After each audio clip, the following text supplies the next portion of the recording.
I feel like I am reliving the same moments every day, running in circles. Perhaps I am secretly a nihilist, and I try to numb the terrible pain of existence by any means necessary. There is a mountain on top of our heads that keeps us in the same spot forever. Why must it be so nearly impossible to break the ceiling? Or perhaps there is no ceiling and my delusions are too great to allow me to proceed forward. Chains, perhaps, of my own making, forged by heartache. Per Studio Trigger's usual style, the action of Cyberpunk Edge Runners is over the top and hyper-stylized.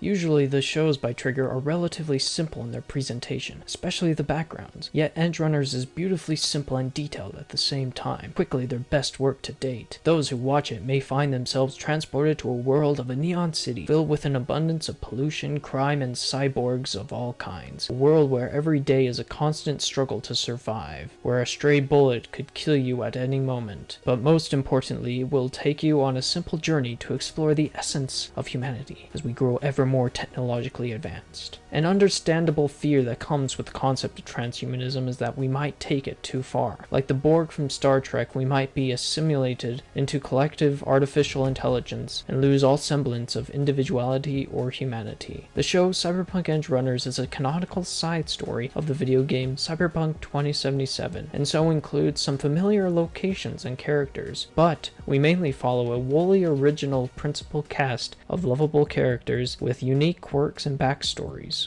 We open on what is called a cyber psycho, a being who has gone insane from having too many robotic bodily alterations. His metal spine allows him to transcend the limits of human speed and agility. After the cyber psycho is put down, we cut to David Martinez, who witnessed the whole thing through virtual reality. David is a poor teen living in Night City, who goes to an expensive corporate school where he is constantly bullied for not belonging. His mother does everything she can to ensure David gets a good education and rise up the ranks of his society, including doing some illegal side work. After getting caught up in a drive-by shooting, the mother is severely injured, put in a dingy hospital, but then dies due to their lack of good health care. David finds the metal spine from the cyber psycho in his apartment, which his mother had taken from the crime scene, and decides to have it implanted to take his revenge on the school bully. Afterwards, he is expelled. He then soon after runs into Lucy, a hacker of sorts attempting to steal his wallet chip. This manic pixie dream girl introduces him to Edgerunners, a group of people who run along the edge of what is legal to survive in an unforgiving world. As David dives deeper and deeper into the world of edge running and cyber mechanics, there is a looming shadow that grows ever larger around him. Death follows him everywhere he goes, just missing him, as one by one his new friends are taken from him, suddenly and with no remorse. All he can do is run and carry on their dreams with him, even as he wraps himself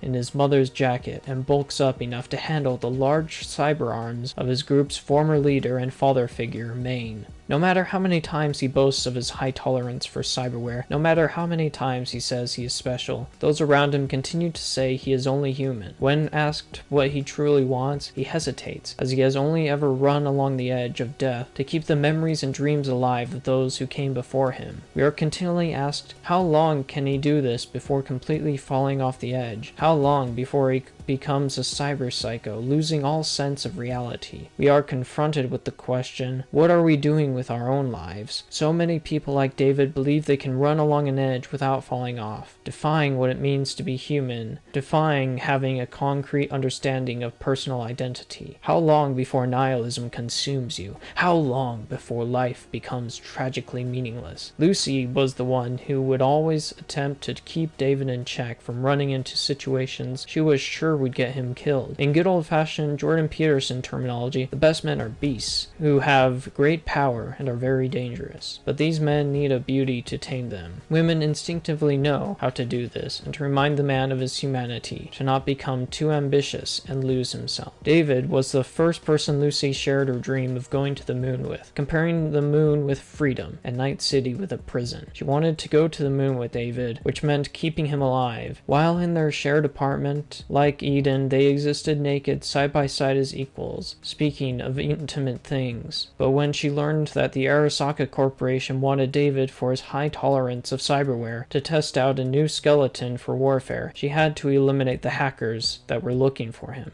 But Arasaka captured Lucy and forced David off the edge to inherit the weapon. He is reduced to nothing but a head and torso, and he struggles to maintain his sanity. Yet he still goes to rescue Lucy. He is confronted then by a shadow, a man who the machine has completely consumed, a man who embraces his insanity and is nihilism incarnate, Adam Smasher. His power overwhelms David, and David is killed while attempting to protect Lucy. The story ends with Lucy having used the funds David built up to go to the moon, alone yet free.